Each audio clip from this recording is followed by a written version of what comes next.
اب کھول لو مجھے کہتی تھی یہ کتاب، اب کھول لو مجھے کہتی تھی یہ کتاب، کہیں اس قلم کی سیاہی سوکھ نہ جائے۔ علم کیوں حاصل کریں؟ دینی اور دنیاوی تعلیم کتنی حاصل کرنی چاہیے؟ کون سا علم حاصل کریں؟ یہ سوال ہمیشہ سے دماغ میں تو آتے ہیں، لیکن صرف دماغ میں ہی رہ جاتے ہیں۔ ہم جو سب سے بڑی غلطی کرتے ہیں وہ یہ ہے کہ اپنے بچوں کا ان کا فیوچر ڈیسائیڈ کرنے نہیں دیتے۔ ہم علم کے اندر بھی یہی دیکھتے ہیں کہ فلاں کا بیٹا ڈاکٹر بنا ہے تو میرا بیٹا بھی ڈاکٹر بنے، فلاں کا بیٹا انجینئر ہے تو میرا بیٹا بھی انجینئر بنے۔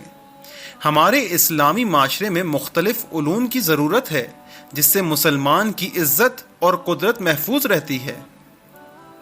دنیاوی تعلیم کی بھی اتنی ہی اہمیت ہے جتنی دینی تعلیم کی، لیکن مقصد اچھا ہونا چاہیے۔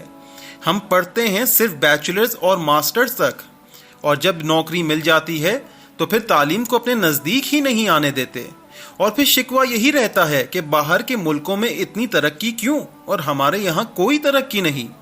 جس معاشرے کو اگر خراب کرنا ہو یا اس معاشرے کو ترقی سے روکنا ہو تو سب سے پہلی چیز ہے اس معاشرے سے علم چھین لیں۔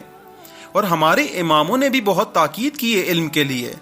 امام علی نے آخری لمحات میں بھی یہی کہا، مجھے دو چیزوں کا سب سے زیادہ افسوس رہا، ایک جتنا علم تھا اتنا کسی نے پوچھا نہیں، اور جتنا میں سخی تھا اتنا کسی نے مانگا نہیں۔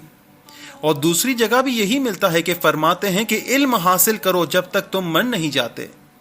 کسی فیلڈ میں جانے سے پہلے ہمیں یہ دیکھنا ہوگا کہ معاشرے میں اس علم کی کتنی ضرورت ہے، اور یہ علم حاصل کر کے میں امام مہدی کی کس طریقے سے مدد کر سکتا ہوں۔ امام مہدی کو ہر فیلڈ کے لوگ اپنے لشکر میں چاہیے، تو انسان سوچے کہ میں کس فیلڈ میں جاؤں تاکہ امام کی خدمت کر سکوں، انسانیت کی کیسے خدمت کر سکوں۔ لیکن جو ہم سوچتے ہیں وہ یہ ہے کہ کس فیلڈ میں سب سے زیادہ پیسہ ہے، اور اسی وجہ سے اپنے شوق کو اور اپنے گولز کو بھول بیٹھتے ہیں۔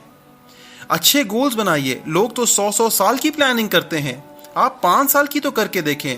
گولز بنائیے کہ مجھے اچھا انسان بننے کے لیے کیا کرنا ہوگا، کیونکہ جب تک ہم انسان نہیں بنیں گے ہم آگے کچھ نہیں کر سکیں گے۔ کیوں میں ڈاکٹر بنوں، کیوں میں بزنس مین بنوں، ریزنز فائنڈ کریں، اور اگر ریزنز 10 سے کم ہیں تو آپ کو اندازہ لگا لینا چاہیے کہ ابھی آپ اس کام کے لیے ریڈی نہیں ہیں۔ آیت اللہ سستانی نے بھی جوانوں کو یہی نصیحت دی، وہ یہی کہتے ہیں کہ بہترین طریقے سے علم حاصل کرو۔ ایک شخص نے علامہ طباطبائی سے پوچھا، آپ نے کتنا علم حاصل کیا؟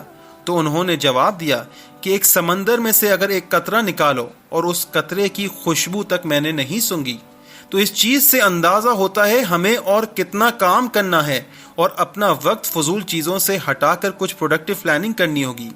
حضرت محمد صلی اللہ علیہ وآلہ وسلم فرماتے ہیں، یا عالم بنو یا طالب علم، اور وقت کو ضائع مت کرو۔ دینی علم بھی حاصل کریں جو آخرت میں اور اس دنیا میں تمہیں فائدہ پہنچائے گی۔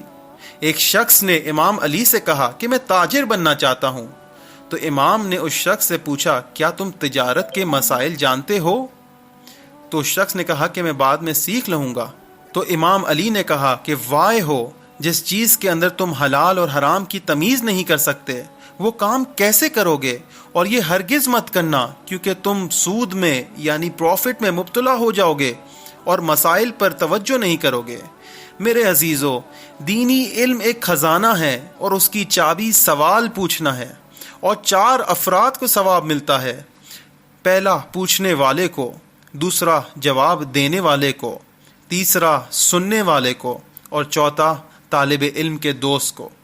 اللہم صلی علی محمد و آل محمد وعجل فرجہم۔